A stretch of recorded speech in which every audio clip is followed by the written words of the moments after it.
पश्चिम बंगाल को मां दुर्गा की भूमि माना जाता है। वहां की मुख्यमंत्री ममता बनर्जी मां माटी मानुष का नारा देती है। क्या उसी पश्चिम बंगाल में मां दुर्गा का भजन गाना अब एक अपराध बन चुका है?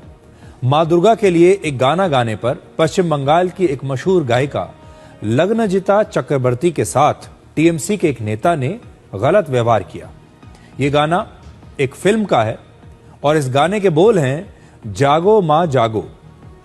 34 वर्ष की इस गायिका का 20 दिसंबर को पश्चिम बंगाल के पूर्वी मिदनापुर जिले के एक स्कूल में कार्यक्रम था और जैसे ही इस गायिका ने यह गाना गाना शुरू किया तो एक व्यक्ति ने गाना रोकने के लिए इस गायिका को धमकाया और मारपीट तक करने की कोशिश की।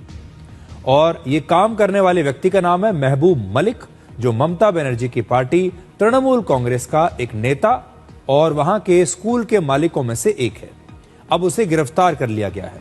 गायिका का आरोप है कि महबूब मलिक ने धमकी देकर कहा कि बहुत हो गया, जागो मां, अब कोई नया दूसरा सेक्युलर गाना गाओ। यानी इसका मतलब यह है कि महबूब मलिक आया और उसको लगा कि ये जो गाना है इसे बंद करना चाहिए और कोई सेक्युलर गाना इस गायिका को गाना चाहिए।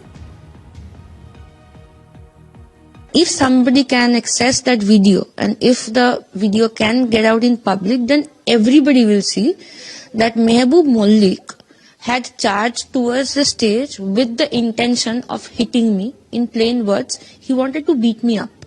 He shouted and said, "Onek jagoma hoyeche, ebar ekটু secular ga," which means enough of your jagoma, now sing something secular. तो पश्चिम बंगाल में कुछ लोग ऐसे हैं जिन्हें जागो मां नाम का ये जो गाना है ये सांप्रदायिक दिख रहा है और वो चाहते हैं कि इन गानों को रोककर अब कोई धर्मनिरपेक्ष गाना होना चाहिए। यानी अगर कोई गाना हिंदू धर्म से जुड़ा हुआ है, हिंदू धर्म की संस्कृति से जुड़ा हुआ है, देवी देवताओं से जुड़ा हुआ है, तो उसे ये सांप्रदायिक मानते हैं और कहते हैं कि धर्मनिरपेक्ष सेक्युलर गाना गाना चाहिए। अब बीजेपी का कहना है कि तृणमूल कांग्रेस की हिंदू विरोधी मानसिकता एक बार फिर से सबके सामने आ गई है और इसके बाद तृणमूल कांग्रेस ने यह तो कहा कि जागो मां भक्ति गीत में कोई दोष नहीं है, लेकिन उन्होंने अपने इस नेता महबूब मलिक पर अभी तक कोई कार्रवाई नहीं की है। वो बंगाली गायिका मां का नाम ले रही थी, देवी मां का नाम ले रही थी, तो टीएमसी के नेताओं को उससे तकलीफ हो गई क्योंकि उनके जो दूसरा वोट बैंक है, जो धर्म के आधार पे वोट देता है, वो नाराज ना हो जाए, इसलिए उस गायिका को बोला कि अब ये माँ का, देवी माँ के गीत मत गाओ, अब कोई सेकुलर गीत गाओ। अरे भाई, पूरे देश में देवी माँ के गीत गाने पर कहाँ पर पाबंदी है? कहाँ संविधान में लिखा हुआ है? माता देवी शक्ति का प्रतीक है, उसके गीत, उसके भजन गाने पे रोका जा रहा है और वहां पे कह रहे हैं सेकुलर गीत गाओ।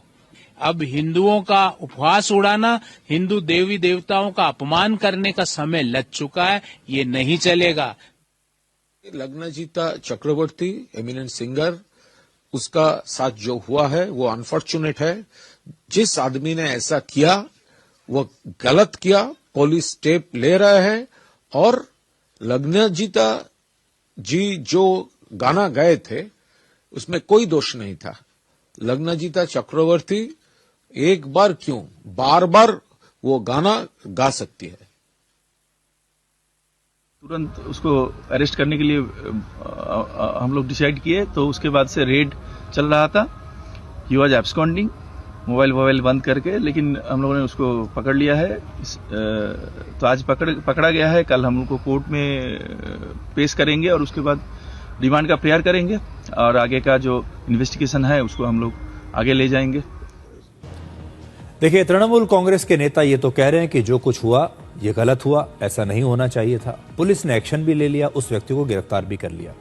लेकिन तृणमूल कांग्रेस जैसी जो पार्टियां हैं, जब उनके ये जो छोटे मोटे नेता होते हैं, ये बड़े नेता बनने के चक्कर में, विवाद खड़ा करने के चक्कर में इस प्रकार की बातें करते हैं, इस तरह की घटना करते हैं और ये जानते हैं कि इस देश में बड़ा नेता ऐसे ही बना जाता है और ये पार्टियां भी ऐसे नेताओं के खिलाफ कोई खास एक्शन लेती नहीं है, जिसकी वजह से ये पार्टियां भी बदनाम होती हैं।